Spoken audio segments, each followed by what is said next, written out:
Hey guys, what is up? SuperKmanrocks here, and I am here for my LEC Round 2 overview and analysis. A little bit of a different bit of analysis here. I'm releasing this video very early on Sunday, September 4th here because the LEC Round 3 matchup is about to take place here between one of the teams that we're going to talk about here and the Mad Lions. But in this video, we're going to be covering not only the matchup between Misfits and Fnatic to determine the final seed at Worlds, or at least the final team going to Worlds. We don't quite know seeding yet, but we'll also be covering winners finals in this video. LEC does their bracket a little bit weird, and so we're getting winners finals very early, kind of similar to the LCS in that regard, but definitely kind of earlier than you would expect. We're going to be covering both of those series in this video, so if you are excited, let me know down in the comment section below. What did you think was going to happen in these two videos? Did things go as expected? Did things not go as expected? What did you want to see happen? And did it work out for you? But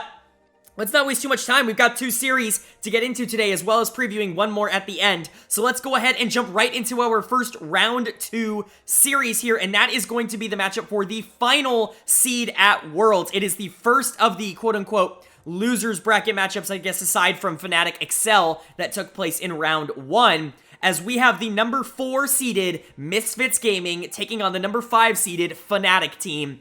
A really intriguing matchup between two teams that have faced each other already 3 times this year, more than any other team combination in the league with the exception of Vitality.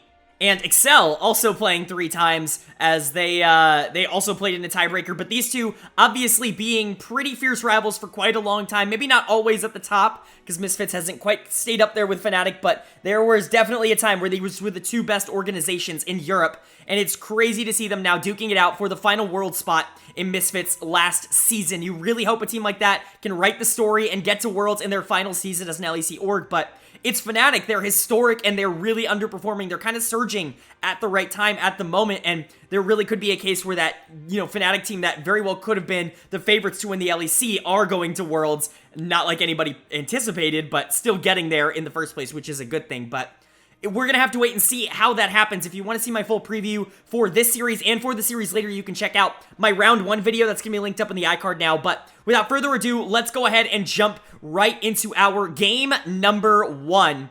And game number 1 was a Fnatic win. They are able to carry some of that momentum from the reverse sweep on Excel just a round ago, and they're able to come in and really destroy Misfits in a very, very clean game. And it's weird to say that, like those are weird words coming out of my mouth because it's Fnatic, and clean game and Fnatic don't necessarily go together this year.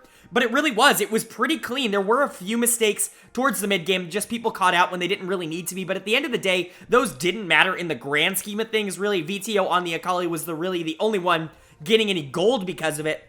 And Fnatic was able to close out the game in a series of really good team fights, making sure to get objectives, get Mountain Soul, and be able to end really consistently. Just honestly amazing. A great game 1 from them, and a lot of it, in my opinion, is due to a phenomenal early game plan that they had. This is one of the most disgusting things that I've seen in Pro League in a really long time. Obviously, a lot of teams can cook up strategies to really take someone out of the game. Man, did Fnatic have something in mind for Neon in this game, as they basically 3-man proxied him for the entirety of the game after 2 minutes. Neon couldn't get a single bit of CS. Like, he had 3 people in his lane all the time, and Zanzara, instead of like pathing bot to maybe try and help Neon, try to get him online, said, whatever, we'll abandon him, we'll try to go kill Wunder in the top lane, try to get this Renekton rolling, and why would you try to gank Ornn? Like, it's not gonna work out for you. So, and Wunder, obviously, one of the best, like, anti-gankers. You don't dive Wunder. You just simply do not dive Wunder. It doesn't matter if you're Renekton, Sejuani, Akali. It doesn't work. And so, Fnatic had a really good plan to take Neon basically out of the game on this Zeri, using the Kalista, using the Renata, using the Trundle's early game power that those 3 have, especially in comparison to, like, a Zeri Nautilus, which just doesn't nearly have the same amount of early pressure. And they very much succeeded. They got upset super strong on this Kalista. They allowed Wunder to, take these dives in the top lane, and they knew he could outplay him. And honestly, I don't know if he was making those calls or if it was just like, we'll trade Wunder. But at the end of the day, it worked out because Wunder even got gold off of a lot of those decisions. So Fnatic really just rolled their way to the bank. Like I said, a few missteps here or there, but a great game from them. My player of the game is actually going to go to Hylissang here on the Renata. Some beautiful Renata plays. Obviously, the strategy in the early game worked super well, and he was a really big part of that, being able to get upset ahead. But even in the late game, his Renata play was spectacular. He plays this champion so aggressively, like he does pretty much every champion in his arsenal, but especially this Renata, and it works out really, really well for him most of the time. It's really, really fun to watch him see this, you know, quote-unquote enchanter, like this engage enchanter with a hook that can disrupt. Renata's kind of insane, but to see Hylissang on this champion, it really changes the view of it. So Hylissang is going to get my player of the game in game number 1 here, but a lot of credit to Upset, a lot of credit to Razork. They also executed on the strategy in the bot lane really well. Upset especially was able to take that early game on Kalista and be able to snowball it really well into the late game. I actually like Kalista for that because I always say if you're good at Kalista, in the pro sense, like good, you know, very good at Kalista, you're going to be able to take that early game lead that Kalista typically generates and translate it into the late game a lot more efficiently than even something like a Lucian, where I think Lucian definitely can output more consistent damage, but I think Kalista's survivability in the late game, if you're good at her, is pretty unparalleled, and she can really take over in teamfights if you allow her. She did really well this game. And then Razork on the Trundle, like I said, really good plan to come bot. He executed on it. I'm not going to harp on Wonder getting dove top 75 times. Humanoid did get caught a couple times in this game on the LeBlanc, but really at that point, didn't really matter. So I'm not going to worry about it too much. Overall, just a really good game from Fnatic. They've got to be excited about it. As for Misfits, this was not how you anticipated starting the series as the higher seed. Obviously, Neon gets completely blasted from moment 1. He's not really going to be in this game at all. I'm not even really going to talk about him because the Zeri was a complete non-factor. Who I am going to talk about is Zanzara in the jungle, who, man, like, I was really praising him in the regular season, but he gets gapped by Yankos in the first series. He gets destroyed here in game number 1. He's definitely my dud of the game. The pathing in the early game was just bad decision-making. You see your AD carry at 2 minutes get completely taken out of the game, and you at no point think, like, maybe I should go try to help him. We have a Fed Akali. We can do something. Instead, they basically just give up. They say, bot lane's doomed. Let's try to get the advantage top. But even if you did get that advantage, it's a Fed Renekton and Akali versus a Trundle Kalista Renata. Like, I still think Fnatic wins that. And LeBlanc is still able to hit the backline. Like, the Zeri's not going to be useful this game. And so I don't think, without investing into that bot lane, you really had much of a chance of winning. I really did not get what Misfits was going for. Irrelevant played bad in the top lane. Like I said, that Renekton really needed to win. They put a lot of the eggs in that basket. It just did not work out. VTO played fine on the Akali, but really a lot of his kills meant nothing. Not to say, like, you know, he wasn't, you know, playing well in this game, just like, he got, his 4-2-0 scoreline can be a little bit deceiving. None of those kills were really all that game-changing, and never really for a moment looked like Misfits had any kind of hold in this game. So overall, bad game 1 for Misfits. You got completely out game planned, you got completely out macroed in game number 1. Luckily for you, that is very fixable, at least in the long run. This is something that at least you can try to anticipate now. Fnatic's probably not going to go to this in 2 straight games. It's a ridiculously risky strategy if you can see it coming. And Zanzara should be prepared to handle this kind of stuff now. So if Misfits can get off a better early game, hopefully their mid game won't be nearly as doomed. But big props to Fnatic for pulling out a crazy strategy in a best of 5 to try to get themselves to Worlds. Like, this is the kind of innovation I want to see coming out in the playoffs, and big props to Fnatic for bringing it out here. What do I expect? Well, Misfits should be able to bounce back in game 2. Maybe not, you know, as easily, but it should definitely be a little bit easier, and Fnatic just has to continue this momentum. Wonder played a great game even without help in the top lane. If they can continue to go bot lane, get Upset and Hylissang ahead, this should be a pretty good series. Neon does not play particularly well from behind. Really, the big problem that Misfits has run into in their losses is people just straight up ignoring VTO, and that could very much be a problem this series. As long as Humanoid doesn't completely run it, like in my key matchup, Fnatic should be fine. But Misfits also do have the tools to get back. Zanzara and VTO are players that can take over a game. We've seen players like Irrelevant and Neon be really, really crucial towards the back half if they can go even in the early game. As long as they get that early to mid game to go at least kind of in their favor, they probably have a good shot of being able to win some late game team fights. But that does have to happen. So which side is going to gain the advantage here in game number 2? Well, the winner of game number 2 was Fnatic. They are able to take the second game here just as they took the first, although this one significantly more difficult. A very, very good win from Fnatic, mostly because this is actually a crazily close game. Like, I did not expect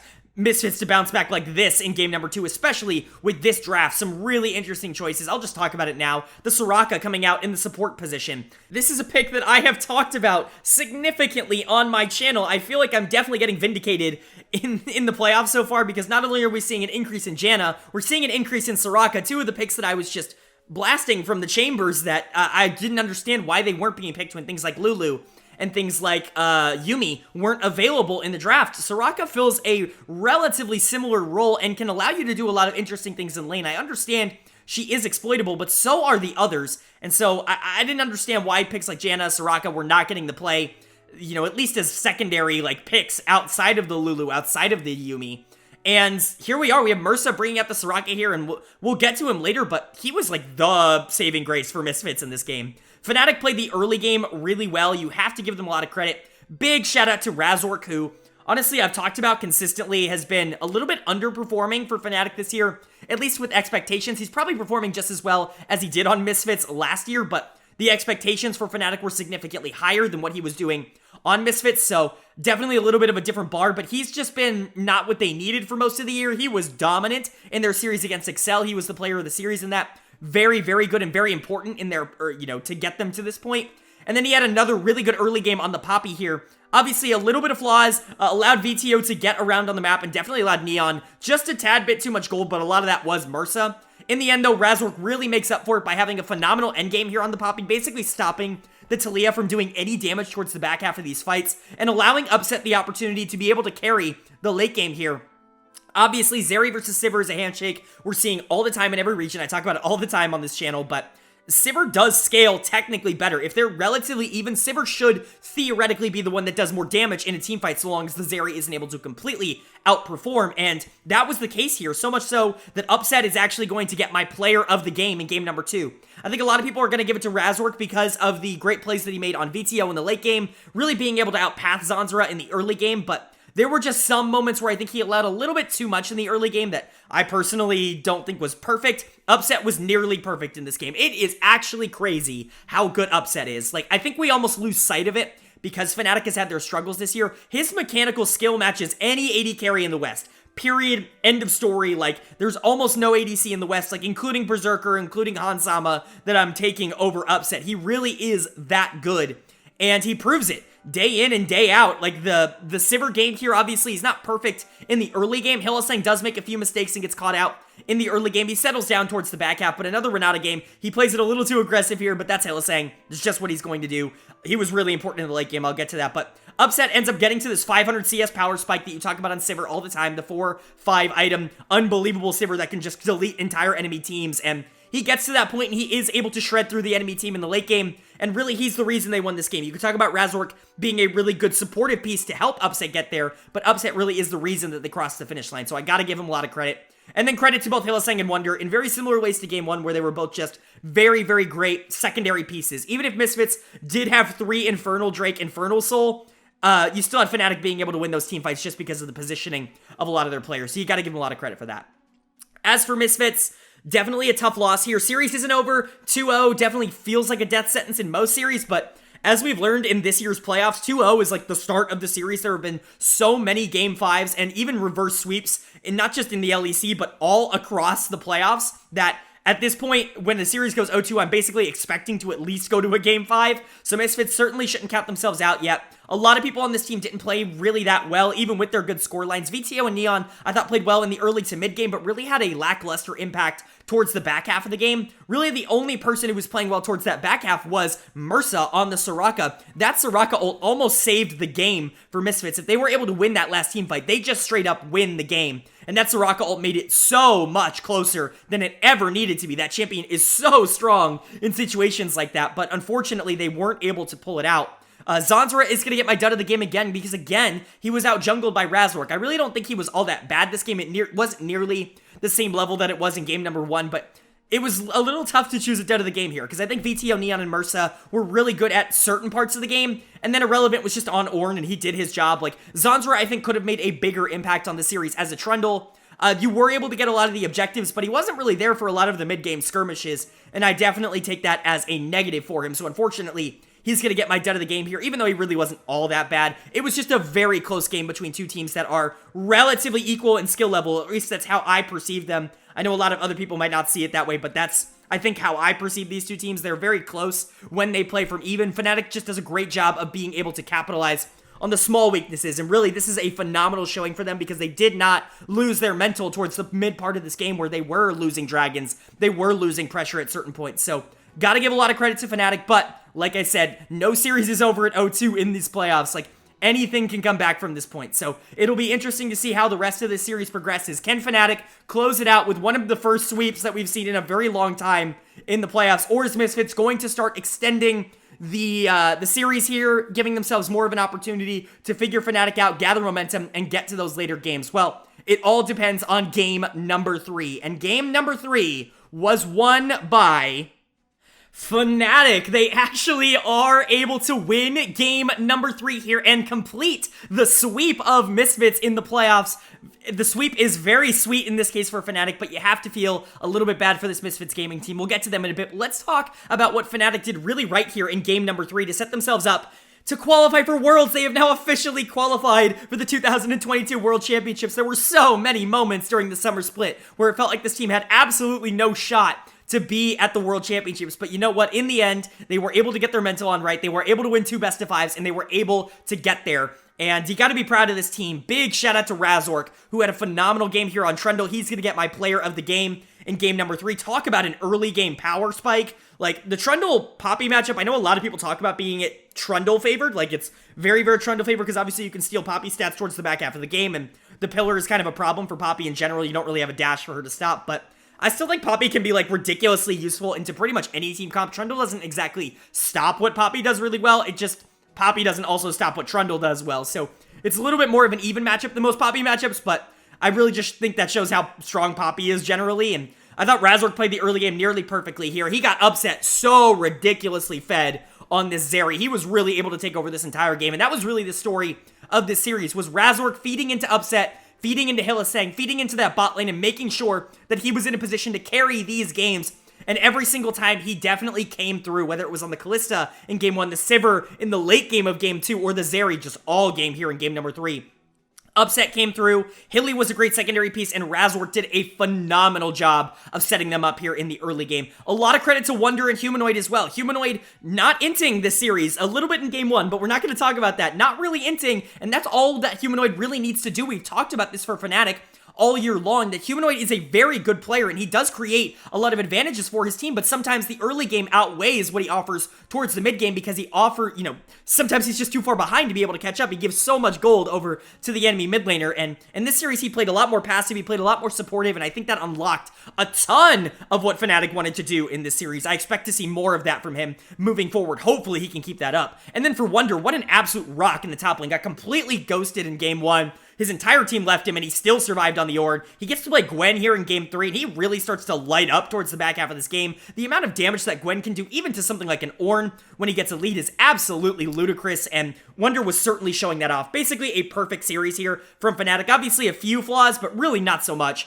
Hylissang was also phenomenal this series. I want to talk about him just generally being great. He was probably the second best player on Fnatic, or maybe the third best player. Razork, Upset, and Hylissang are all phenomenal in this series, but those 3 were really the hyper carries for me and the ones that really deserve a big, big mention as Fnatic's saviors and the reason that this team is now going to Worlds. As for Misfits, definitely a tough way to end your season and definitely a tough way to end your time in the LEC as an org. If you guys don't know, Misfits has officially sold their LEC spot for next year to Team Heretics. It's going to be awesome. Obviously, new orgs are always great, and Heretics looks like they're really trying to invest. They've been dominating the ERLs this year, or at least doing decently well in the ERLs this year, and it's definitely going to be interesting to see what they do in the LEC next year, but Misfits is one of those organizations that I'm really sad to see go. Obviously, I'm always going to remember the 2017 Misfits team that faced SKT in the quarterfinals at Worlds and really took them to 5 games. Like, that was an unbelievable series. That was super fun to watch.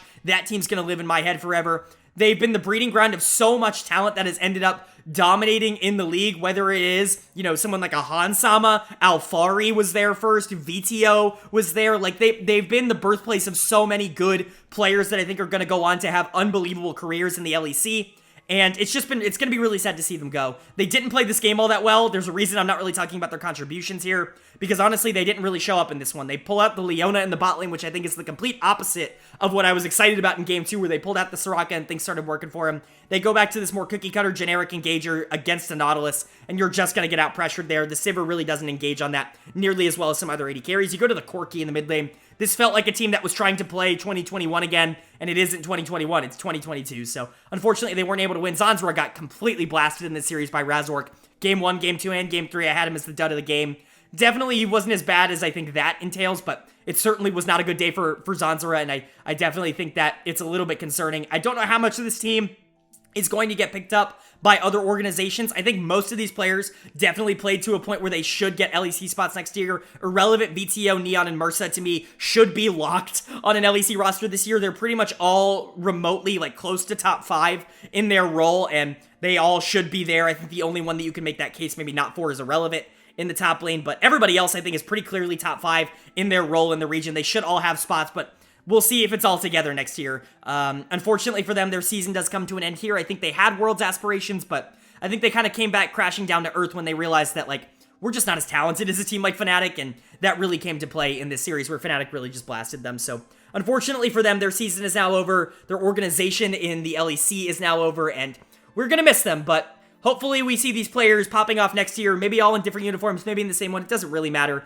They all hopefully will be there next year looking good. But as for Fnatic, they're on to Worlds now. Obviously, you still have to play in the playoffs. You still have a chance of winning the LEC here. Like, let's not count that out. This is a team that could completely skip play-ins entirely, which is pretty insane, but they're definitely still in a position to do so. They'd have to win 2 more best of 5s in order to put themselves in that spot, but it's technically not impossible. They move on to face Mad Lions in the next round now, which is going to be a really interesting matchup. Obviously, the loser of that gets the 4 seed because Europe has 4 seeds at Worlds this year, what with Ukraine and Russia not being able, the CIS region not being able to send a representative this year. They gave the 4th spot to EU, so they have a 4th seed. They have 2 teams in play-ins. Loser of that series goes to 4. I'll be previewing it at the end here, so stick around if you want to see that. But congratulations to Fnatic. After an up and down, rocky, turmoil year, they do end up clinching their spot at Worlds, like is destined for this Fnatic team.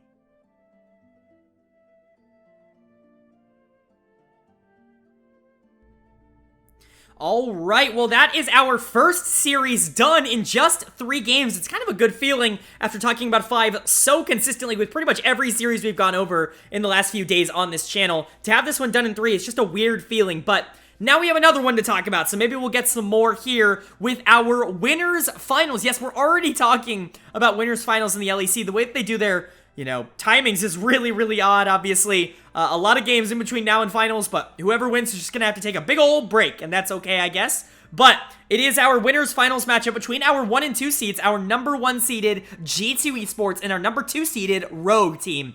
Now, obviously, a pretty intriguing matchup between 2 teams that have faced each other a million times in the playoffs over the course of the last few years. We've seen this matchup over and over and over again. And honestly, G2 has pretty much always gotten the upper hand. There really has been a little bit of a kryptonite to Rogue, and that has just been G2. They have absolutely no shot, usually, when they face this team, but this Rogue team's a little bit different now. Hopefully, they can really start to rely on their ADC just a tad bit more. And Malrang can kind of take over the early game. Obviously, you're going up against Yankos, so not a lot of hope there, but you really rely on both Odo and Comp in matchups like this to really carry their weight. But obviously for G2, just stick to the plan. Let Caps, Yankos, Flakkid, Broken Blade, let all of them just play their game and you're going to be in a good spot. So without too much preamble, let's go ahead and jump right into game number 1. And game number 1 was a G2 win. They start off the series with the bang, with a pretty big pummeling in game number 1. A pretty dominant win for this G2 team. And they just kind of continue the momentum that they had generated in their first series against Misfits, who they also absolutely obliterated. I know that game obviously went 4, but it was pretty much an obliteration. But G2 in this series really did take advantage of a lot of the mistakes that Rogue were making. Rogue were waiting to do that with G2, but G2 didn't really make any. I kind of like this draft, a little bit more of a North American draft here, honestly, as we see the Senna Seraphine come out. This is something we're seeing really, really common in the LCS right now, is the Seraphine bot, usually paired with the Senna, but obviously if it's not available, you can go something like Nautilus, and it can be just as effective, but really, this bot lane was dominant in this game. They were not prepared to face Seraphine, and it absolutely shows. You have Senna, Seraphine, Azir, Aatrox on this team. The team fight after 20 minutes in here is basically unbeatable, and while Rogue really wasn't at that big of a disadvantage at like 10 or 15 minutes, really, by that point, it was too late. Like, they're online, and they're now going to be able to completely stomp you because you just do not have the tools to be able to keep up with this team fight. Overall, a great game from both Flakkid and Targamas, but especially Targamas here on the Senna. A great game. 100% KP in game number 1. No deaths. That is a player of the game if I've ever heard one. really, he was everywhere on the map. Really, Senna and Seraphine both were, just kind of creating all the pressure that they needed. And a lot of times, Targamas was really playing aggro. There were times where somebody like Yankos or Caps would get caught out, and Targamas would just say, screw it, I'm going in by myself, because he is an AD carry. Like, Senna does AD carry level damage towards the back half of this game, especially on roams. You do have to be careful of that. So overall, really good game from both of them in the bot lane. Didn't really talk about Flakkid, but it's Seraphine. Like, you know what Seraphine does. Not really all that impactful early game. You really have to shut her down. If you don't, she's going to be a complete and utter nuisance in team fights. And Flakkid sure lived up to that marker with Senna on the backline to be able to heal and also do a ton of damage. Like, it was pretty over for Rogue by 20 minutes just because they had no way to stop this comp. Also, kind of weird, this Caps player is kind of good, isn't he? The Azir game in game number 1 was really spicy. Going into Larsen's Taliyah, obviously I'll talk about that in a minute, but he definitely was able to take advantage of a bad player-champion combo and really set himself up for a good position. A lot of really good ultimates towards the back half here. Both Broken Blade and Yankos did play well. Odo was really set up in a position to try and carry on Rogue's side, at least with the Renekton in the early game. And Broken Blade just played it super safe, got to that point where he was on the Aatrox in the late game, and basically just does what Renekton does better by that point. So overall, just a really clean, great game from G2. All 5 players really playing up to their bill in game number 1. As for Rogue, not a great start. You got basically completely run over here, and a lot of it was due to your main players just not stepping up. I'm going to talk about Larsen first here, because he is going to get my dud of the game in game number 1. I'm tired of this. Why do they keep giving Larsen Taliyah? He doesn't win on this champion. It is so consistent how you give Larsen Taliyah, and he looks like not an LEC mid laner. And I don't know why you keep doing this to him. Just take him off the pick. He's good on almost everything else. And G2 knows it too. They banned the Sylas. They banned the Ahri. They basically take away every other quote-unquote meta mid laner to the point where Taliyah is really the only one left standing. But at that point, I don't care if you play Orianna. If you're going to play Orianna neutrally better than you play Taliyah badly, then do that. I know I complain about the Orianna pick, but at the end of the day, like, pick that over being awful on Taliyah. It's just, I don't get it. Larsen is not good at this pick, and they keep going back to it over and over and over. And he continues to disappoint. Really bad positioning, a really awful ultimate towards the back half of this game that really cut off his entire team from really even being in a position to try and fight back. I don't know, man. Larsen isn't it. And Odoamne also isn't it right now in this game number 1. Completely outplayed by Broken Blade and Yankos in the early part of this game.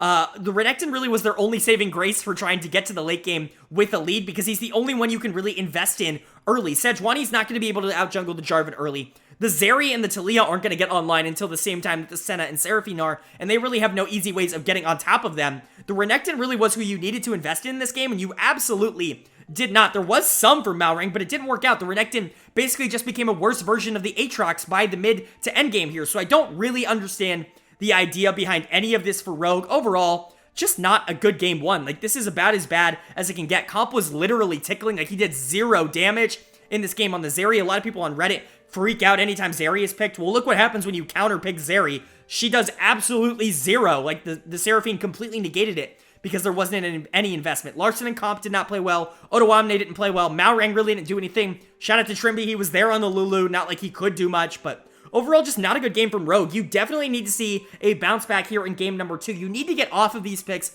onto something more comfortable. Renekton Taliyah is not the solo lane duo for this team. Odo is really not shown to be a great Renekton.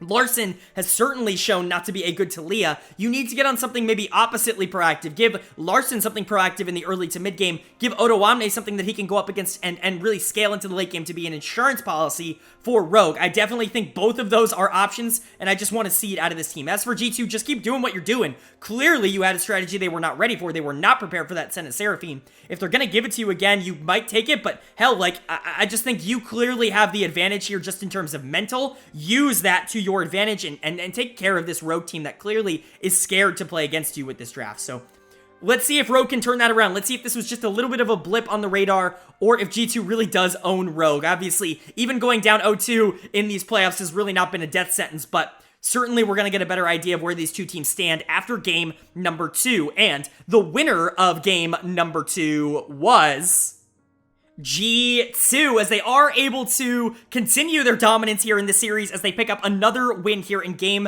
number 2. And it's a little bit of a similar story in draft, but just a tad bit different. Rogue sticks with a very, very similar idea here and does, spoiler alert, it doesn't work out for them. G2 sticks with a very similar idea here. Spoiler alert, it does work out for them, just like it did in game 1. You go back to the Aatrox, you go back to the Senna Seraphine, but hell, why not go even crazier? Why not go even more insane and pull out the AP Varus mid? Why not? Why not do it? And you know what? If any player in the world can make that shit work, it's gonna be Caps. And he actually looked pretty good in this game. It wasn't like the most dominant thing in the world, but like AP Varus does damage. Like those third autos with that W passive hurt. Like they do damage. And so it's kind of an interesting build, and I've seen it grow in popularity in solo queue over the course of the last few like months or so. Like people are starting to realize this is a little bit more of the optimal build of Varus, quote unquote, but I never expected to see it in winners finals of all places. So Varus's first game in the mid lane all season in any region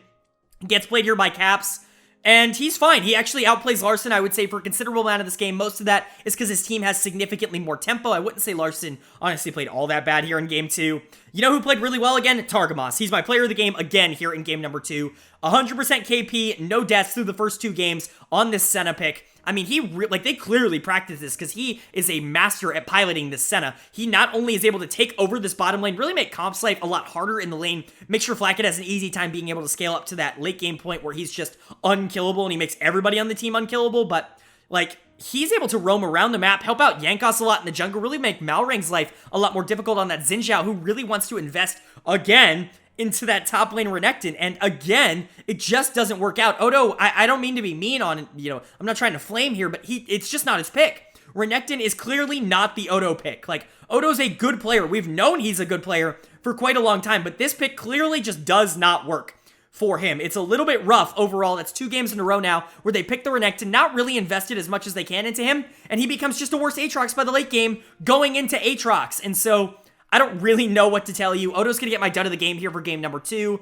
It's just a draft faux pas. Like, you need to move off of this pick. It is clearly not working. You go for a more aggressive jungler in Xin Zhao here for Malrang. That didn't work nearly as well because Jankos just matches with Wukong, which is equally as aggressive in the early game, but Wukong has significantly more options to play with the team and to teamfight later in the game. He's essentially Xin Zhao, but slightly better. Maybe not as tanky, but overall way more damage. So I don't know, like, Jankos definitely with the upgrade there, and Fnatic and Targamas were such a problem in the back half of this game that they absolutely couldn't do anything about it. Big shout out to Comp. He had a moment in the bot lane where, in exchange for one more auto on the turret, he gave his entire life with Spell Shield and Flash and Ultimate. Just kind of died, just said screw it, I'm going to auto this turret and die.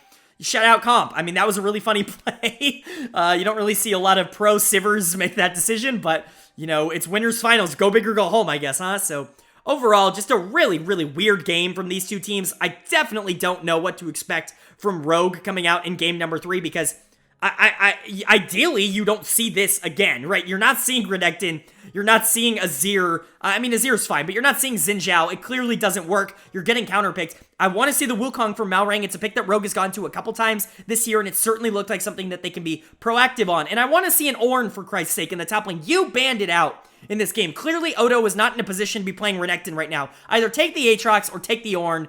Just do it. Like, I know it's boring. I know you don't want to play it. I know you don't feel proactive, but give Comp a chance in these games. Give Larssen a chance to be able to win these late game teamfights. Right now, you're going into Senna Seraphine, and you have absolutely no answer to it. Just do something about that. Maybe pick up the Vi even to be able to deal with it a little bit easier. At least you can get on the back line. Maybe you can't do anything with it, but at least you're trying. Like, there are options out there that I think help them in this scenario. They're just not really going to any of them. So I hope to see some of those as an adaptation in game number 3. Obviously, the series is far from over. I've talked about this multiple times. I just talked about this in the previous series. Going down 0-2 usually would be a death sentence, but not in these playoffs. There have been so many reverse sweeps, so many 5-game sets that I really do believe that any team down 0-2 still has a pretty good fighting chance of at least coming back and being, relevant in the series, but G2 looks like the better team by a considerable margin over these first 2 games. They have both been very dominant, and if nothing changes for Rogue, I wouldn't expect anything to change for G2 either. They're playing really, really well. They just need to be able to capitalize on the momentum,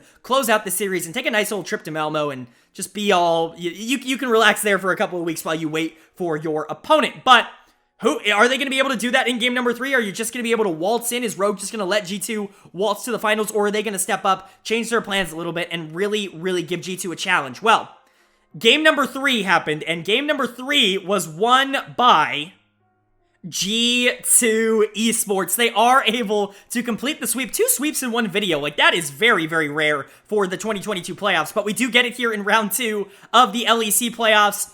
man, Rogue just got dismantled this series. Honestly, shout out to Rogue. They listened to a lot of what I said. They put Odo on the Ornn for something more safe. They put Malrang on the Wukong for a little bit more early pressure, something he's worked with this year really, really well. Larsen's still on something he can carry on late game. Doesn't have to be super proactive. It's not the Talia, which is a good thing. And Comp and Trimby are on things that can carry the game. Unfortunately for them, what I didn't account for in my Game 2 recap is the fact that they are just not nearly as good as G2 Esports. And that was kind of the problem here in game number 3. I don't hate the draft from Rogue, I really don't.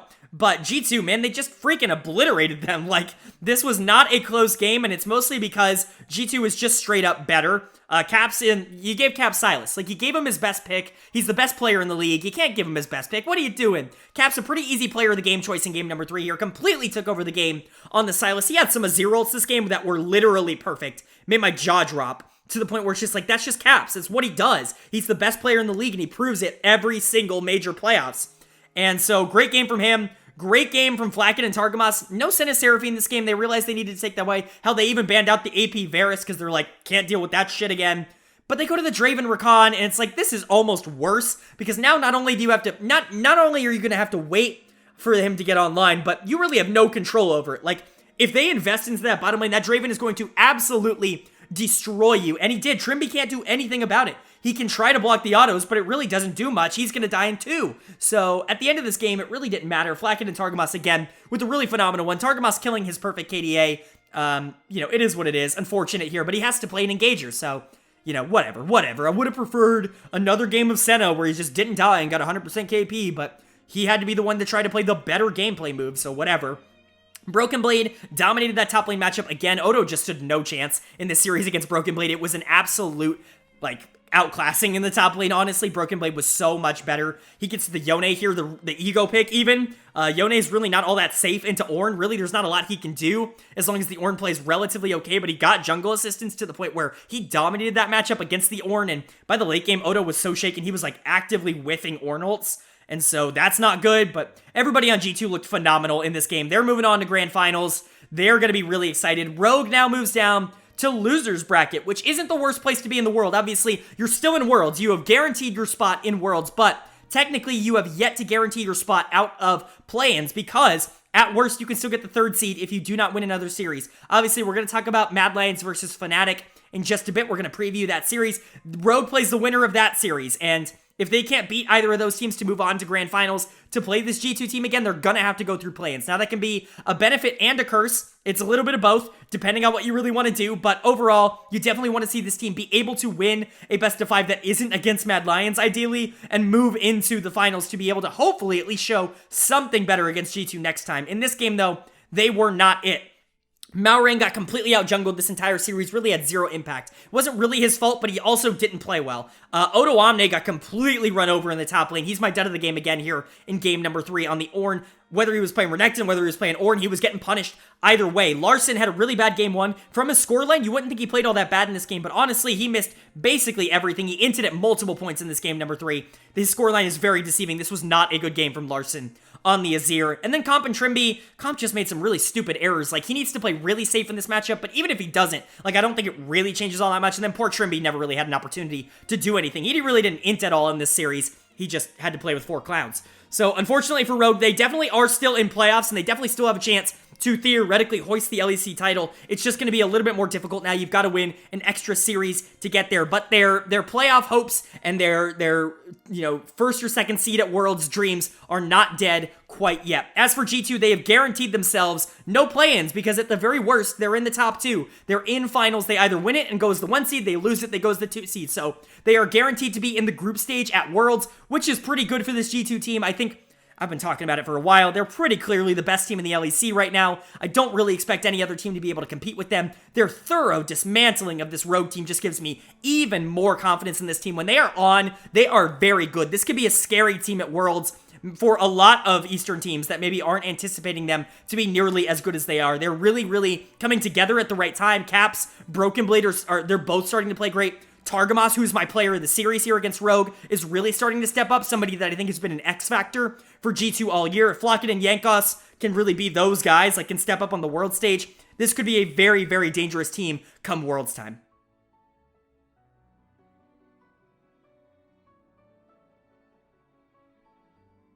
All right, well, we've now gone over both of the series here in round 2 of the LEC playoffs, but we're not done yet. We still have a series to preview. Now, there are going to be 2 series up and coming, but one I can only preview here, so I might do both in one episode. I might do one for each. I don't quite know yet. All I know is that the next series that we're going to be getting is going to determine the number 4 seed going to Worlds. Who is going to be the lowest seed from the LEC, the team that drops out first in the playoffs? Is it going to be the number 3 seeded Mad Lions or the number 5 seeded Fnatic team? Obviously, we just saw Fnatic thoroughly dismantle Misfits, and that was a pretty big win for this team, but Mad Lions is a completely different beast. Not only are they a good team, but they back it up in terms of their player count. They may not have the same kind of immediate talent, but they've looked like a much better team, and honestly, this meta is perfect for them. I've talked about it throughout the year. You couldn't ask for a better meta if you are this Mad Lions team. It's bot focused, with Unforgiven being a carry player that Kaiser can play around. The mid laners are all about roaming and being proactive early in the game like Niski is, and the junglers also want to make an early game impact and then translate that into the late game. With Elyoya, this is basically the perfect meta for Mad Lions. If they can't move on in this meta, I'm really not sure what they can do, but let's go ahead and go matchup by matchup and talk about where each team has their advantages and disadvantages. Let's talk about each lane first. Let's start with the top lane here. Wunder versus Armut. In my opinion, this is the only matchup that I think is really clear-cut, and this, in my opinion, is pretty clear-cut in Fnatic's favor. Armut has actually been ridiculously disappointing this year, in my opinion. A lot of their losses have been him overextending and causing a lot of problems in the top lane. A lot of teams have figured out that if you can attack Mad Lions top lane, even if the bot lane starts to get rolling a little bit, you can usually snowball your jungler or your top laner out of control to the point where you can help out bot lane and create a lot of pressure on that side of the map towards the second half, the mid part of the game. Wunder is the kind of top laner that is able to take advantage of that. Razork does like to spend attention top lane. It's not often, but it certainly isn't out of the realm of possibility for them to focus that attention towards the top side, and I think that could be very much in the favor of Fnatic. As for the mid lane matchup, Humanoid versus Niski is a very crazy one. Niski has definitely gotten the upper hand in the matchup in both of their wins against Fnatic in the regular season, but Humanoid honestly has been a little bit of a different player in the playoffs so far. Obviously, Humanoid had his int problems in the regular season. Those certainly are things to worry about, at least in the short term, but he has been significantly better in the playoffs. At least recently, he was super clutch towards the back half of the Excel series. They really didn't need him all that much, clearly, in the Misfits series, but he still was very, very good. He wasn't having nearly the same kind of early game problems that he was having in some of those other series, so I think if you're getting a good Humanoid, this could be a significantly more even match than it was in the regular season, but Niski was the MVP for a reason, and it's his meta. I would still expect him to be able to take that mid lane matchup. And then the bot lane is an incredibly interesting lane to talk about. You've got Humanoid versus Unforgiven, probably the 2 best AD carries in the region right now, and they're going up against each other. Hylissang Kaiser, it is the dynamo of Hylissang versus the consistency of Kaiser. A very intriguing matchup here. And I'm really excited to see how this goes, because I think this will actually kind of tilt the tide in one way or another. But you'll notice we're leaving out one matchup in particular, and that is going to be our key matchup of the series here, and it's our jungle matchup between Elyoya and Razork. I think this is really where the series is going to be decided. Mad plays a ton through Elyoya. Obviously, Niski is kind of the main facilitator, but oftentimes it's 4-man plays with them in the bottom lane, either around objectives or rushing to Rift Herald or invading the enemy jungle. They really, really like to get Elyoya out in front and ahead early in the game, and I think that's going to be a big strategy for Mad Lions in this series as well. Razork has been really good as of recently. Obviously, he certainly had his struggles in the regular season, but he's really been picking up the pace, and he's been the MVP of both of the last 2 series, I think, for a lot of different people for Fnatic, and so if you want to make the case that Razork has been the most important player to Fnatic in this playoff run, I really wouldn't doubt you. I think whichever one of these players gets a huge lead in the early game, because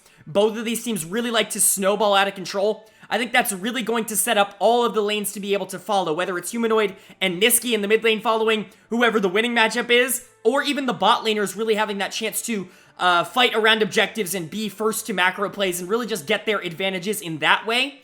I really think this matchup is going to determine a lot for these 2 teams. So if Elyoya can be that guy that he was in the regular season, can come out and really dominate, that's going to put Mad on top. If Razork can be the guy he was in the last 2 playoff series and really set all of the Fnatic lanes up basically perfectly, that's going to put Fnatic up top. It's really just going to be about which one of these 2 can make that happen in the early game. Obviously, there's more pieces than that, but I really think this will be the key. Either way, this is going to be an incredibly interesting matchup. Obviously, both teams are locked for Worlds, but the loser is the 4 seed and, you know, in such a disadvantage, right?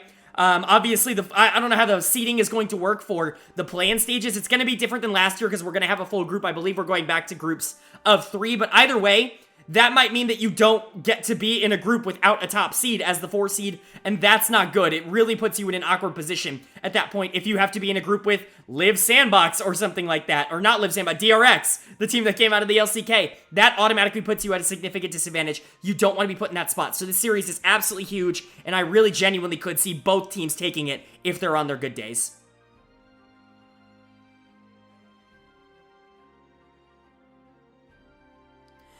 All right, that is going to do it for my LEC Round 2 overview and analysis, as well as my preview of the Round 3 matchup. This was a difficult video to make. I don't usually like to get into behind-the-scenes stuff, but we did film a ton of these here on the 3rd going into the 4th. I wanted to make sure this video got out on time, so I actually stayed up all night making this. I've had massive computer problems. My computer has crashed like, I don't know, 4 or 5 times.